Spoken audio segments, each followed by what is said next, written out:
তিন জিনিসের দিকে তাকালেই সওয়াব। কয় জিনিস? জোরে বলেন। এক নাম্বার আন-নাযার ইলাল মুসহাফ, কোরআনের দিকে তাকালেই সওয়াব, পড়া লাগবে না, পড়লে তো সওয়াব আছে তাকানো মাত্রই।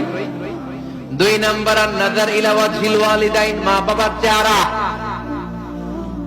মা বাবার খেদমত করলে তো সওয়াব আছে, টাকা দিলে তো সওয়াব আছে, কিন্তু মা বাবার চেহারার নজরের দিকে যদি রহমতের নজরে একবার তাকান, একটা কবুল হজ করলে যেই সওয়াব, ওই সওয়াব আমল নামাই দিবে কে?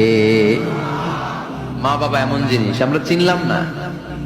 আমরা পীর সাহেবের দরবারে লাউ নিয়ে যাই আর গান গাই, সাদের লাউ বানাইলো মোরে, আগা খাইলাম ডগা খাইলাম, খাইলাম না ডুগডুগি না।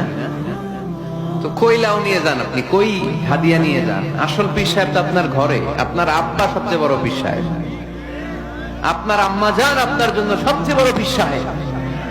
গোটা বিশ্বের সব পীর সাহেব যদি 50 বার করে কোরআন খতম দিয়ে এক গ্লাস পানির মধ্যে ফু দেয়, আর আপনার আব্বা শুধু বিসমিল্লাহ বলে যদি এক গ্লাসের পানিতে ফু দেয়, ওই গ্লাসের পানির ফুটা আল্লাহর কাছে কবুল হয়ে যাবে।